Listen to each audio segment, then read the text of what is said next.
I felt so stuck. I felt like I was almost more afraid of thinking about sleep than sleep itself. Like I was absolutely terrified of these thoughts coming in the day. And as the days followed, it just got worse and worse. The only way to get over those thoughts was to just basically accept that they were there and I had them and I would have them. Sometimes I'd even invite them in and be like, come on, tell me what you're going to tell me. Why are we lacing our gloves to go to bed? We lace our gloves to fight. There's nothing to fight in the bed. It's a whole new life. You're not alone. You will get over it. You will.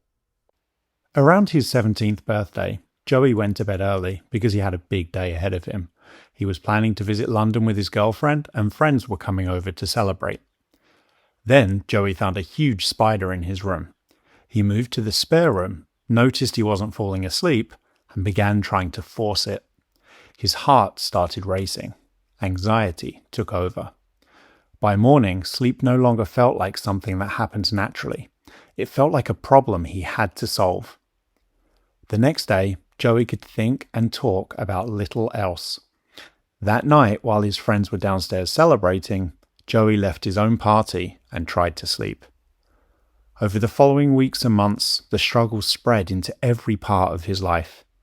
Joey tried herbal tea, meditation, calming tablets, rain sounds, earlier bedtimes, and forcing thoughts out of his mind. He stopped going out. He struggled to watch films, even though film was his passion. He sat inside with the curtains drawn and became afraid not only of losing sleep, but of thinking about sleep. What began to help was recognizing that all this resistance was keeping him stuck. So Joey started allowing thoughts to be there while continuing with his life. He returned to the cinema, the gym, college, sports, and spending time with his girlfriend. Sometimes he even invited the thoughts in instead of trying to silence them. Joey learned that he could carry all his thoughts and feelings with him and still do things that mattered. Sleep now takes care of itself. Thoughts come and go. Feelings come and go. And Joey is living the life he wants to live.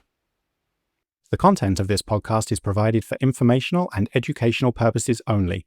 It's not medical advice and is not intended to diagnose, treat, cure, or prevent any disease, disorder, or medical condition. It should never replace any advice given to you by your physician or any other licensed healthcare provider. Insomnia Coach LLC offers coaching services only and does not provide therapy, counseling, medical advice, or medical treatment. The statements and opinions expressed by guests are their own and are not necessarily endorsed by Insomnia Coach LLC. All content is provided as is and without warranties, either express or implied. Okay, Joey, thank you so much for taking the time out of your day to come onto the podcast. No worries. I'm happy to be here. Let's start right at the beginning. When did your sleep problems first begin? And what do you think caused those initial issues with sleep? So my sleep issues first began on my 17th birthday. I had a big day planned the next day. I was going out with my girlfriend. I had about 30 of my friends coming round. I was really excited for it. And my mum suggested that I'd have an early night, which was a typical thing for me to do at the time. So I was rested for tomorrow. And so I went to bed about 8 p.m., 9 p.m. And this is going to sound ridiculous, but there was a huge spider in my room. And I just kept freaking out and complaining. And so I left my room and went to the spare room. And after going to the spare room, after like maybe 20 minutes, half an hour of not being able to sleep, usually I fall asleep very quickly. Like I just zonk out. I noticed I wasn't sleeping. And then the efforts began. I at first tried to force myself to fall asleep, almost like will myself to go to sleep intentionally, which obviously didn't work. I was like saying to myself, like, fall asleep, kind of going into my head, trying to like relax, and my heart began to beat really fast. I had, I guess, what could be described as like a panic attack. And I went downstairs to my mum and I was like, I can't sleep. And she said the typical thing of, oh, don't worry, just make you a tea and then you'll go back upstairs. I had some herbal tea, went back upstairs, and I think that night, tossing and turning, I didn't get to sleep till about 6 a.m. maybe, and then I woke up at 9 when my girlfriend arrived. And without realizing, I think that's when the cycle began, because even though it was my birthday and we were going to London, all I could talk about was how I didn't sleep and how I'd never experienced such fear around sleeping. It was almost like it felt like the night was suddenly the next night was the scariest thing ever. I've never experienced not being able to sleep for that long. It was this dread, and it just came on so suddenly. I was like obsessively thinking about, I'm so tired, and how tired am I going to be tomorrow? And it's my birthday, I'm not going to enjoy it. And we went out, and obviously I had actually a good day out in London. I was very tired, but I think more of that was actually nerves that made me tired. I got home and everyone comes over for my party. And coincidentally, one of my friend's boyfriends at the time, he's like 20 or something, he was on melatonin because he was a chronic insomniac. And at the party, I was still a bit stressed out about it, and I started talking about sleep. And that's the first time the word insomnia. I just remember that so vividly. I didn't know what insomnia was at all. I had no idea. I'm sure like lots of people don't really fully understand it. I spoke to him about it, and all he said to me was, "Yeah, mate, that doesn't sound good." And I tried to ignore it, but that night I didn't go to my own party. I ran out of the house, and I had a proper panic attack. I was really like heart beating fast, not struggling to breathe, but breathless. I just needed some fresh air, so I went out of the house, went to Tesco's, and I called my girlfriend who had left by that point, and I was on and on, like, I can't sleep. I think I have insomnia. What is insomnia? Like I was looking it up, I was Googling, like, can you die from not sleeping and all this ridiculous stuff. And obviously I was finding things to validate my fears. And yeah, that night I was like, okay, I couldn't focus on my party. So I was like, I'm just going to try and go to sleep, which is probably the worst thing I could have ever done because I didn't sleep. I went to bed at like 9 while everyone was downstairs. Didn't sleep, couldn't sleep. Maybe got to sleep at around 5 a.m. Woke up the next day, and there it began. Probably the hardest period, I would say, began from then. So it sounds like sleep went from being something that was just effortless, happened in the background, took care of itself, to being something that you had to fix. You had to put effort into, that was consuming your energy, your attention, your focus. And as you gave it that additional effort, which is understandable because you were trying to fix the problem, it ended up becoming more difficult. Yeah, which was when I discovered you and your content. That was when I realized the effect that sleep efforts have. But obviously hindsight's 2020. And at the time it was a big deal. Like the following weeks and months, I would even say, were hell. Like and I'm sure if anyone's listening, they can relate, or if they're in that situation right now, I felt so stuck. Like I woke up that morning and the only thing I could think about was sleep. And I had 3 of my friends stayed over, so my best friends, guys I'd never feel uncomfortable with. And I'd gone downstairs and I would not shut up about how I couldn't sleep. And they were like, we should go on a walk, we were on a walk. Nothing. And I didn't think the problem was as well is that I didn't think I would have the energy to go on a walk. I didn't realize I didn't think I could do anything. I thought I just need to rest. I haven't slept. So I stayed inside. I tried to watch a movie, and I'm a massive film fan. I studied film. It's my passion. And if I can't watch a movie, something's up. And it was almost like while watching the movie, I couldn't focus on it. And every 2 seconds, the thoughts about sleep would come back, and I would almost try and force them away. Like, no, no, no, focus on the movie, focus on the movie. And in doing that, I became obsessed, absolutely obsessed with trying to repress my thoughts. I feel like I was almost more afraid of thinking about sleep than sleep itself.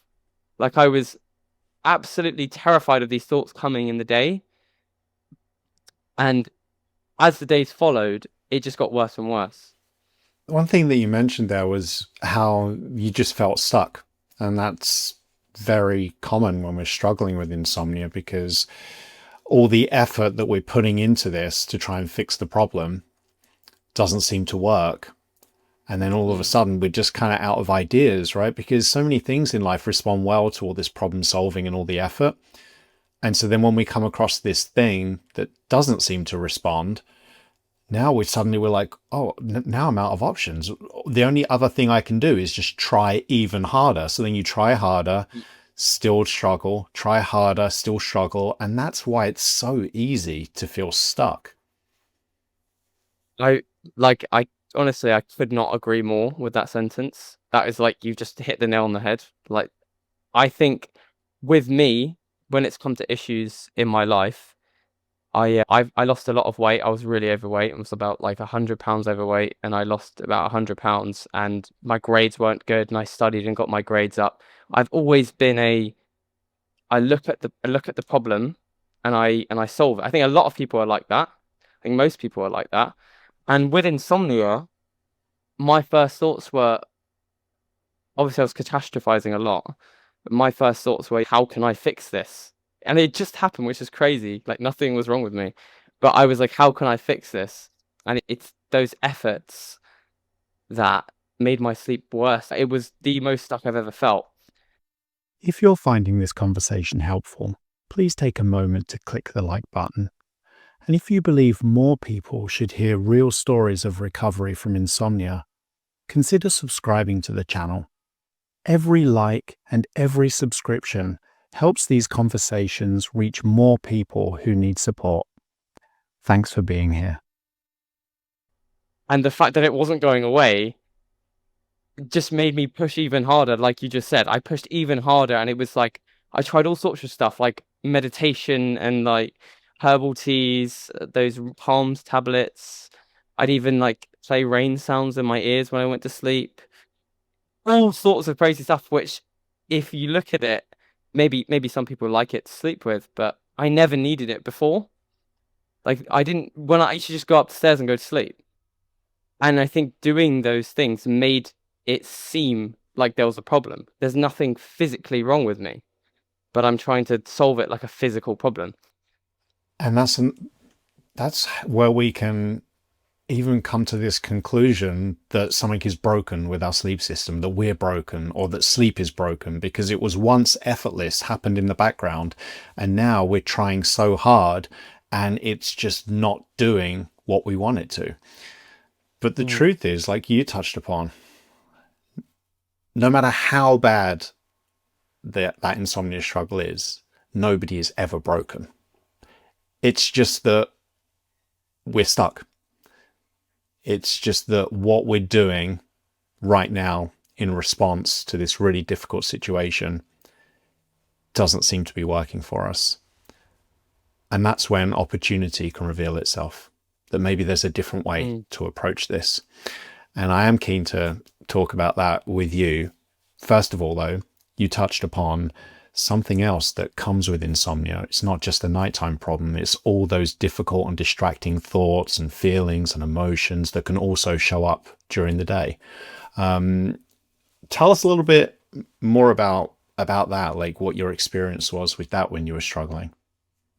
So I think for me, the thoughts and the day was actually the worst part of it.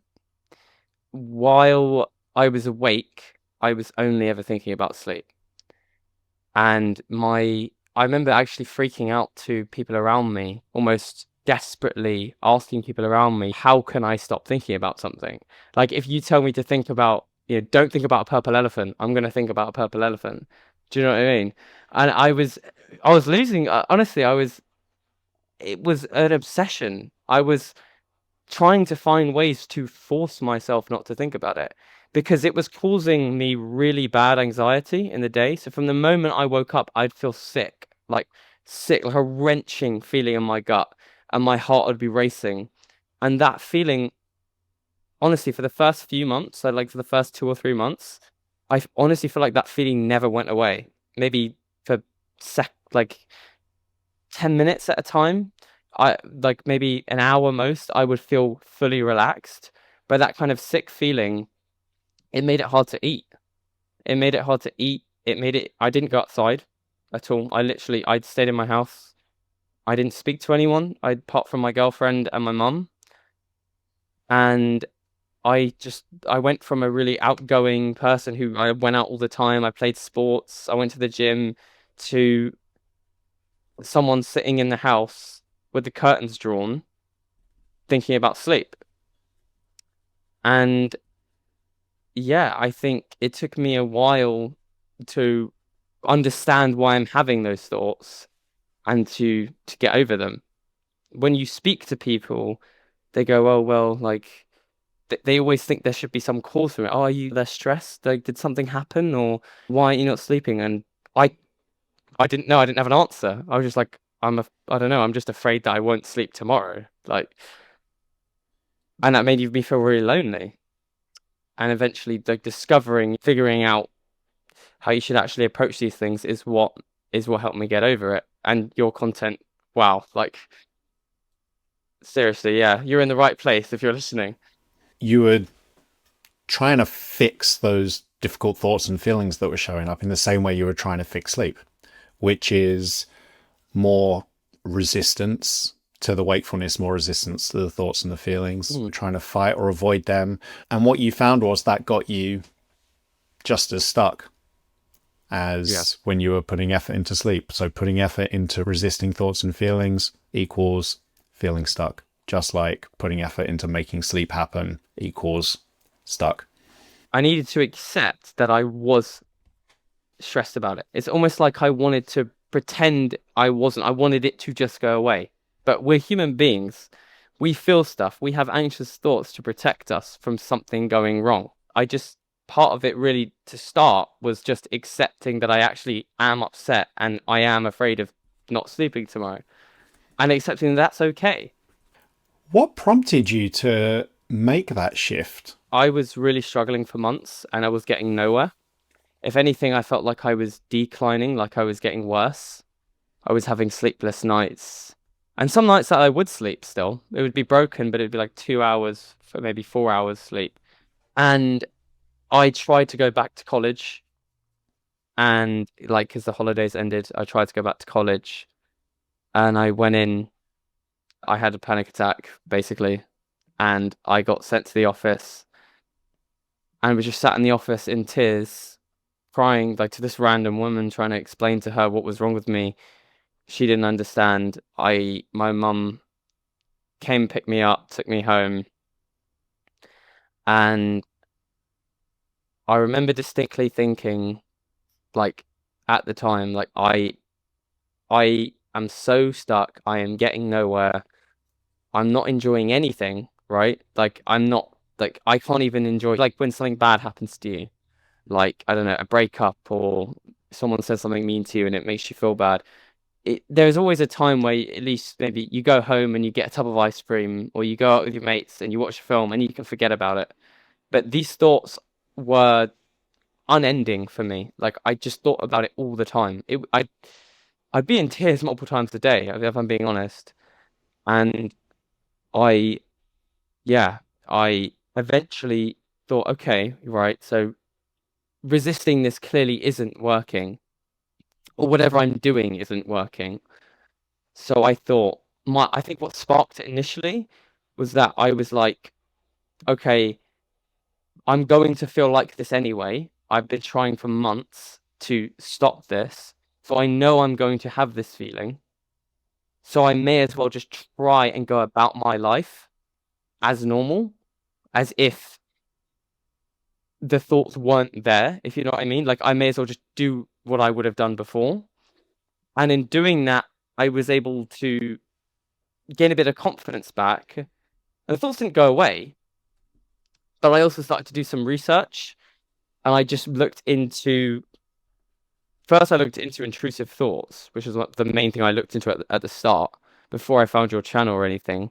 because that was the thing that was really bothering me and interrupting my day. And I did research. I found out they are there to protect you. If you go way back, it would have been maybe bear in bush. I survived because I didn't go in bush. But now I'm afraid of a concept. I'm afraid of the concept of not sleeping. So in response, I'm having these thoughts which are trying to draw my attention to my problem so I can fix it. After I kind of came to this conclusion, the next step was really just actually implementing it, which was probably the hardest bit, because I thought it was going to go away instantly. They should just go away, but they didn't. When these difficult thoughts and feelings show up, it can feel like the brain's working against you, right? It's like, why is my brain doing this to me? It feels like it's very adversarial. You want to fight it, stop it from happening. And what changed for you, or what prompted a change, was understanding that your brain is working for you. It's trying to keep you alive. It's trying to keep you safe. It's very cautious. It would rather suggest that something is a threat and be wrong than suggest it's not a threat and be wrong. So it tends to focus on the doom and gloom. Doesn't really pay attention to all the potential positives or the good stuff.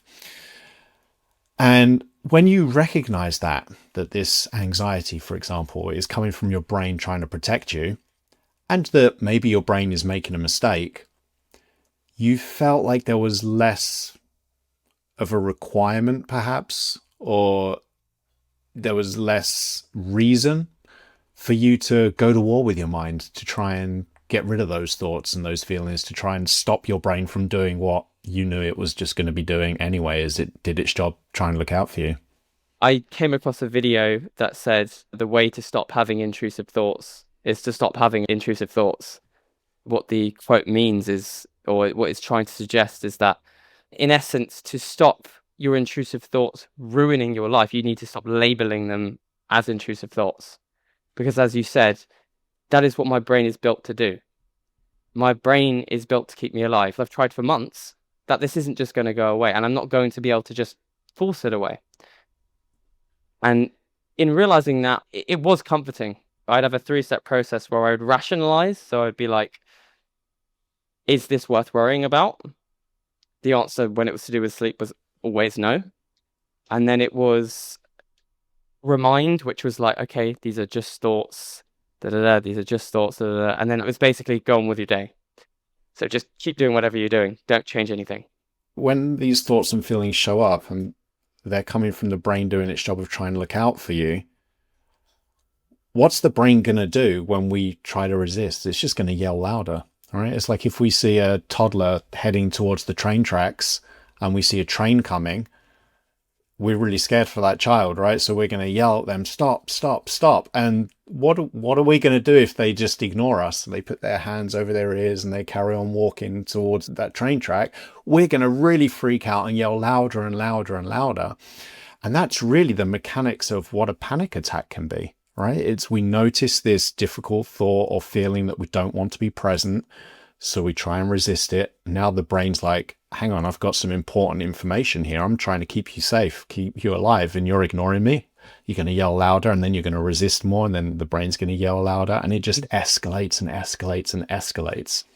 My experience with it was basically that. I mean, it happened so frequently. It was like, I'd just be sitting down and always trying to stop myself from thinking, which was reminding me of it.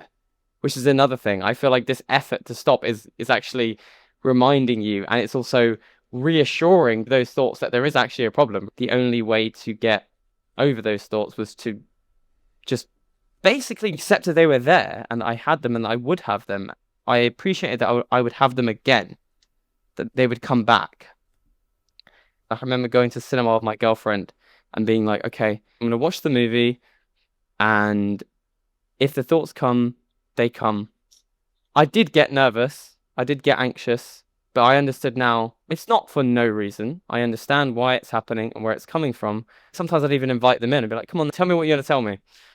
And I distinctly remember that being the first time I properly enjoyed myself again. It was about 3 months after it started. I couldn't stop smiling. I was like, I actually just watched the whole movie and had a good time, had a good date.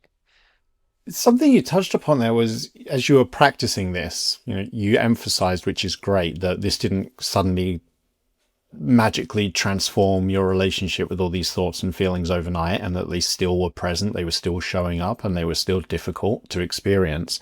But you felt reassured, or you felt like maybe a little bit more confident that the way you were responding now felt a little bit more workable, like this was the way to get unstuck. Yeah, I think the main difference is that it felt more natural. It felt less conflicting.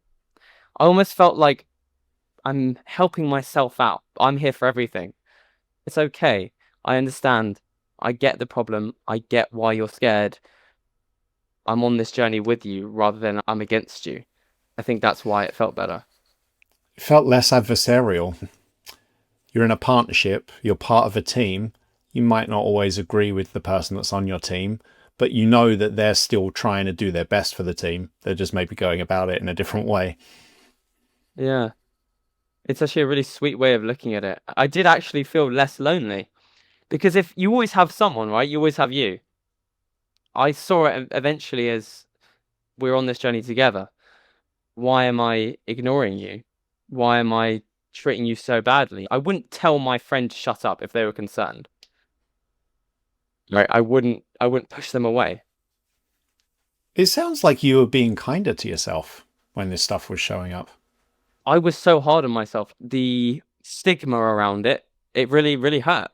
And it made me harsh on myself because I thought I was becoming honestly, I thought I was becoming some freak, basically, is what I thought was happening to me. It can easily become part of your identity. It's part of your identity that you don't want. And then that triggers Yeah. that harsh self-talk, the hard emotions. A lot of people describe it as a sense of shame, even that they're struggling with this when no one else Yeah. seems to be, and what it means about them. And it's just another illustration of how and why it's so easy to get stuck in the effort to resist and get rid of this thing that we don't want around us. Yeah, I wish I knew then what I know now. I felt so alone. I felt so unique in my problem. And there was no one that can relate to you. I'm freaking out. I'm just my entire life is sleep. Is sleep centric. And all I want to do is tell someone and talk to them, and they just they get it, but they don't get it. Do you know what I mean? Like they get what it's like to have not slept, obviously, but they don't relate to the obsession I have.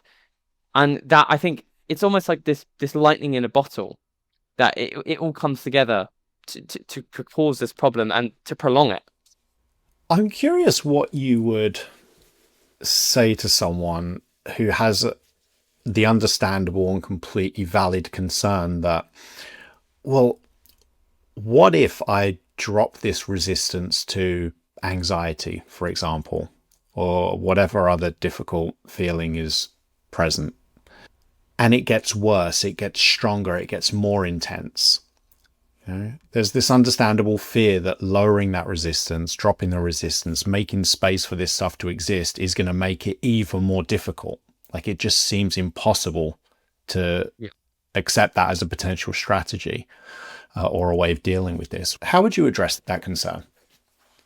I think that's a very valid concern, first of all. If you are scared if you are scared of that, I get you. I've been there. It was really hard when I did it. But what I would say is things with the mind take time. They do not just go away. There's always going to be a level of uncertainty. And it did take time, right? I describe it as if I was just like, oh, I'm getting over it and it's gone. But it was doing this every day, accepting these thoughts every day, appreciating that they are there, even just to get 1% better. Seriously, it was like I would get excited that I had 10, 20 minutes of I just like completely focused on something else. And I would actually get excited. I'd be like, something's happening. And that's 20 minutes. It really meant that much to me.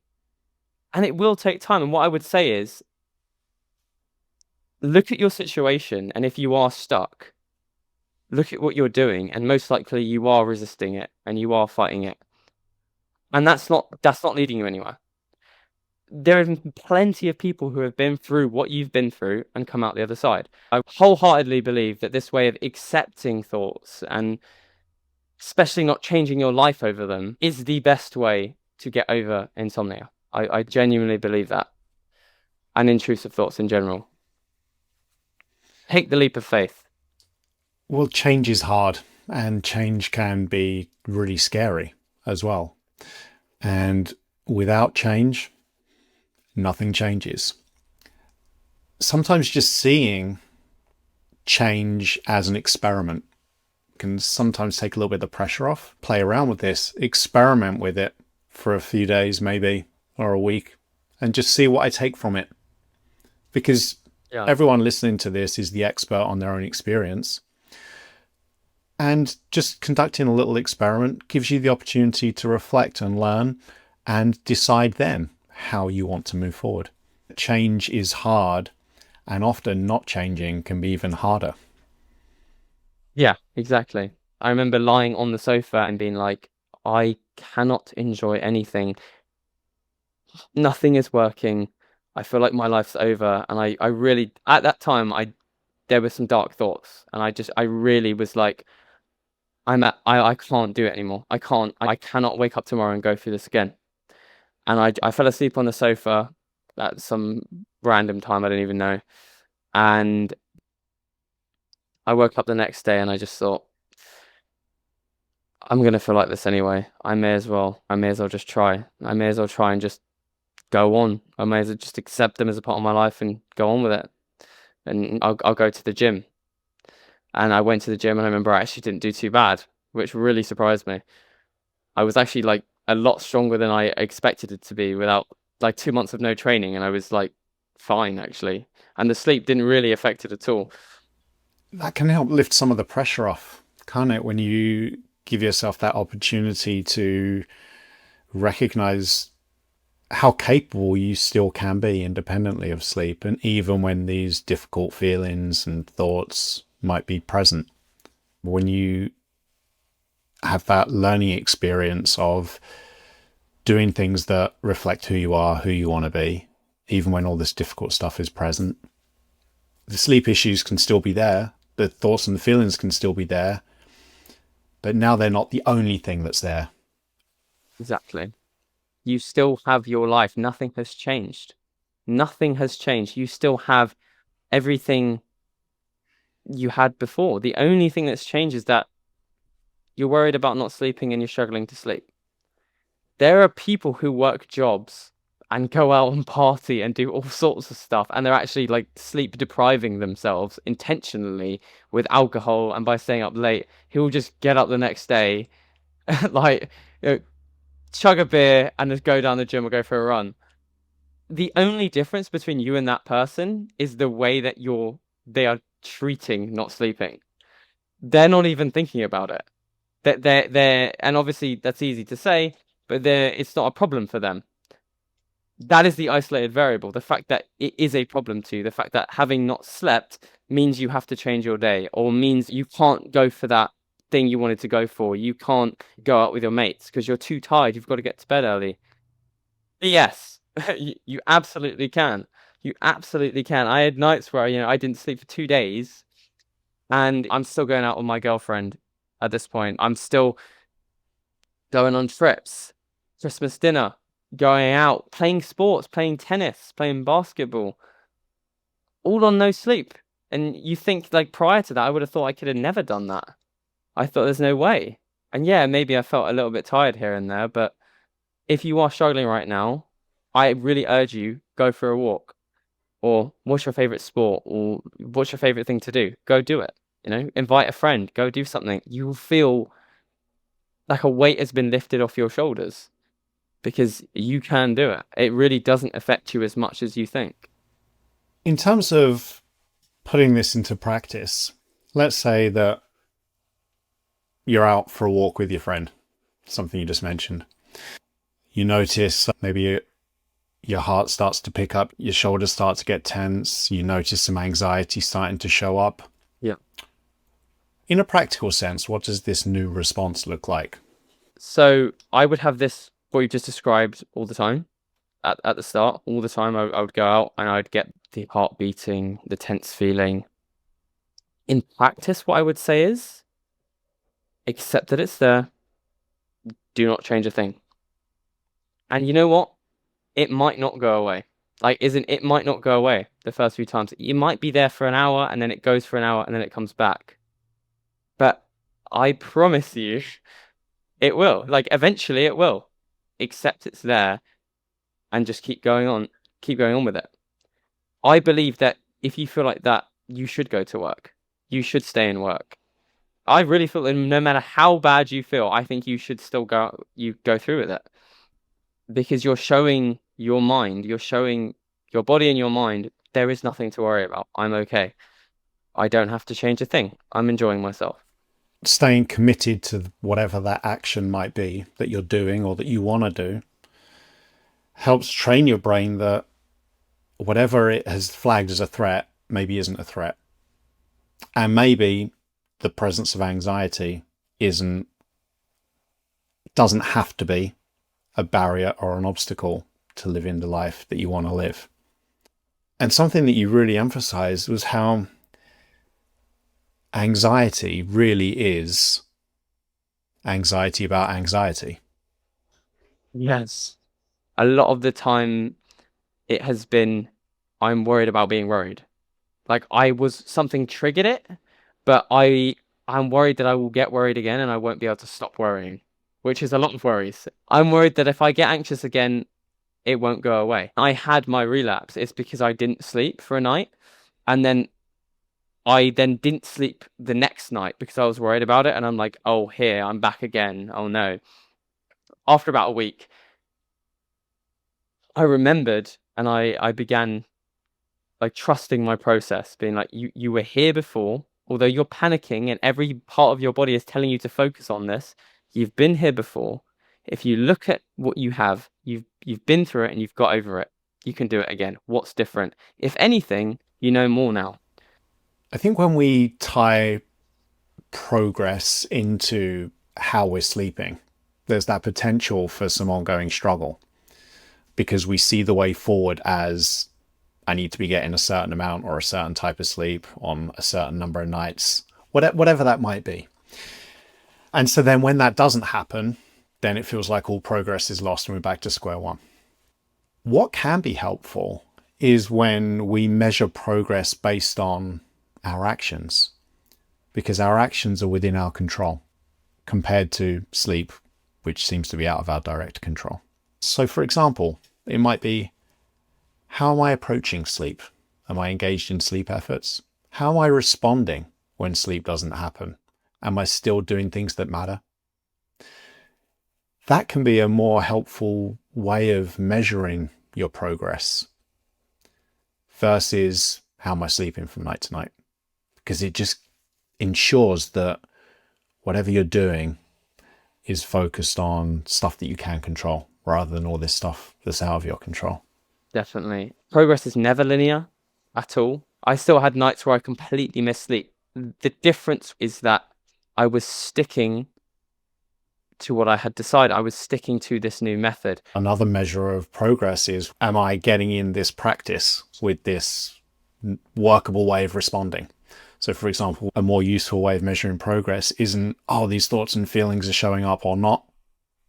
It could be, I'm responding by practicing acknowledging them and giving them space to come and go. And every time you do that, you're building that skill. And so you're always going to be making progress, regardless of how powerful they feel, regardless of how often they show up, because you're responding in a way that's developing this skill that's going to move you forward in the direction that you want to be heading. I would say, if you're currently struggling with insomnia, this might sound absolutely ridiculous to you, but I started to welcome nights of bad sleep because I would be like, this is experience. How do we get over our fears? We face them. The thing I'm most afraid of is not sleeping. And a lot of nights I'm getting broken sleep. If I don't sleep tonight, I experience it, right? And I can see that it's not that bad. Because the next day I'm going to get up and go to work no matter what. And the other thing is, if you can find something you enjoy in the night, it actually becomes a lot easier. I didn't read a lot because I was kind of a film guy, but I got a book and I was like, okay, well, I'm gonna get out of bed. I'd go downstairs, I'd get the light on, I'd have my dog next to me, who I absolutely love, and it felt like a really chill kind of me time, and that really changed a lot because now there's nothing to be afraid of in the night, right? Like if you're enjoying the night as well, what's the problem?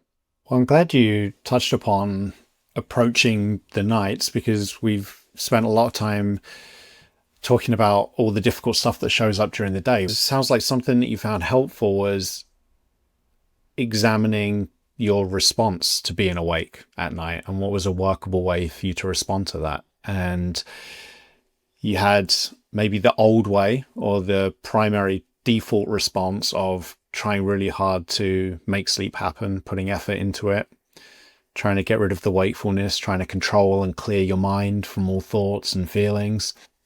And that didn't seem to be working for you. So instead, what you did was, I think it comes back to acceptance again, doesn't it? You kind of acknowledged and accepted that you're awake. You'd rather be asleep. You're not pretending otherwise. You'd rather be asleep, but here you are, you're awake.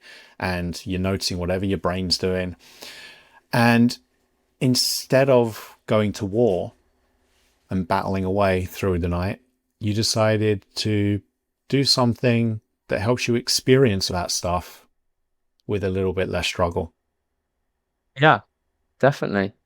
It's the knowing that you have to go to bed, getting upstairs, going into your bed, and just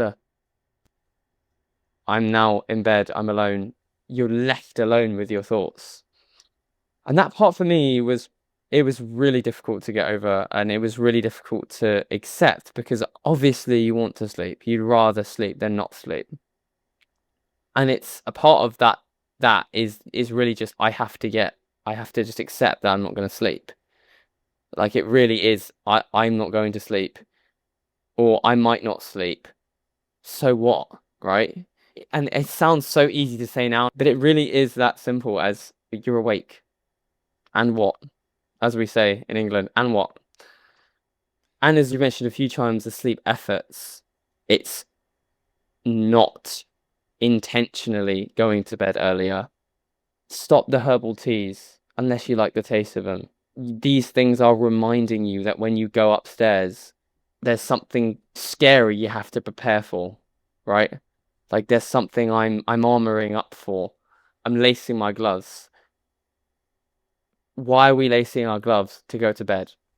We lace our gloves to fight. There's nothing to fight in the bed. It's very comfortable. It's very nice. I really like how you illustrated that, how all these efforts can be like putting on that suit of armor or putting on the boxing gloves ready to head into battle. And it can also reinforce this idea to the brain that being awake at night is a threat that it needs to be alert to protect you from. Because if it wasn't a threat, why are you engaged in all this effort to try and to avoid that experience? Yeah, I mean, it's the whole thing. I mean, your brain is at you because it thinks that there's a problem, and it thinks there's something wrong. And by doing those things, you're telling your brain there's something very wrong. And when we get upstairs, you need to be alert and you need to be awake and you need to know, you need to be ready for anything. And that anything is being awake, which is what starts the whole cycle. And that's how it's so easy to get stuck. It's like this kind of paradoxical loop of like, I'm afraid of sleep, so I don't sleep. Therefore, I'm more afraid.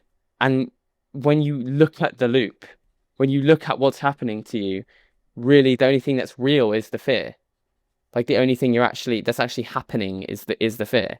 Nothing else is you're not sleeping, but that's not affecting you in any way. I touched on it before, but like I think it's really important is the physical action of like doing something. Like I think just going outside or trying to learn a sport or like learn a skill or a talent or something like a card trick or anything is really like important. because I would do that a lot. Like I figured out how to make a card disappear in my hand and stuff, just because it was something to do, and also I was showing myself I could do stuff. I learned how to play chess, which people associate with mental focus and mental fortitude, and people associate insomniacs with not having those things. I promise you, you do, right? The world champion, Magnus Carlsen, the best chess player alive, showed up to a tournament with no sleep and won. Anything is possible. Well, it sounds like what you're saying there is that insomnia offered you the opportunity to grow, develop, and learn new skills. Yes, and I'm so glad you just reminded me of that, because one thing I would like to say is that there is, strangely, as strange as this sounds, there is value to be had from the experience you're going through right now. Although it feels horrible and it's, it's all consuming, and, it's the worst you've ever felt, the experience you will gain from it is second to none. You will learn how to deal with your anxiety. You will learn how tough you really are, because insomnia is a horrible thing to go through, and it's very reassuring actually to know that you were able to get out of it, because not a lot of things are going to feel that bad, right? And just the overall kind of understanding and relationship you have with yourself, I feel like I would not be the same today if I didn't have it happen to me. I learned a lot, and I'm nicer to myself today. I really am. I understand a lot more about why I feel certain ways and why I am anxious about certain things. And again, just on a physical level, I learned some cool tricks. And I learned how to play chess. And like, I love chess. Like, chess is so good. I love it. And I learned how to play chess while I had insomnia. How long would you say that it took for you to get to that point where it felt like you were no longer engaged in just an ongoing struggle? You know, you felt that the struggle was behind you, you could live your life regardless of how you slept from night to night and regardless of what thoughts and feelings came along for the ride. So I would say initially, like 6 to 8 months, maybe, which is where I was like, okay, I'm done with it. But interestingly, I don't think for about a year, a year or two, I was fully over the fear. It's almost like I would forget about it and it would be gone. But occasionally I would have like a night where I wouldn't go to sleep straight away, and I'd be like, oh God, like, oh no. And then I would remind myself of what to do. I would just be like, it's okay, it's just a thought. And I think I would say a lot actually is you can fall asleep while thinking about sleeping. As in, I would always say that to myself, because that was one of my fears, that if I'm thinking about going to sleep, that I won't be able to sleep. You can, because you think about things all the time before you go to sleep. It's like thinking of anything. It just feels different. But yeah, I would say 8 months to be gone, like to be stopped, like the physical feeling anxious and stuff. But I'd say it took about like a year after that where I could say I was fully done with it, because I relapsed like months afterwards, and was in disbelief. It was like, it might have even been a long time afterwards. I'm not sure as to the exact timeline, but it was like over 6 months afterwards. And I hadn't thought about it too much in those 6 months. The only thing that I noticed now that I was doing is that if I had like, I would kind of, I'd have sleep efforts without realizing. Like I would be like, oh no, I can't do this because I should get to sleep because I didn't sleep well yesterday. Like, which is obviously a normal thing to say, which is why it didn't affect me for so long. But I'd leave a night out early because I would want to get adequate sleep, even though I was having like the best time ever. I'd be like, oh no, but I won't sleep tomorrow, or I might not sleep because it'll be late and I'll be worried about not sleeping. I had this thing about not being able to go to bed in the early hours because I thought it might trigger something again, which is weird because these are all the things that I learned while I was getting over insomnia, but they crept back. And then the relapse happened, and now that's happened. I mean, it's like it's a whole new life. Like I've stayed up intentionally, I go out on nights out now and I don't even think about it.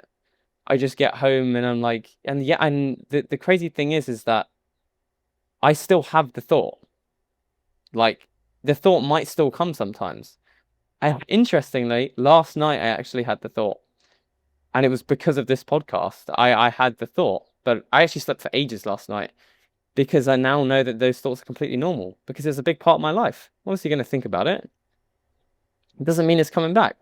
What was the specific thought that showed up for you? The specific thought that showed up was that I wasn't going to sleep because of this talk we're having.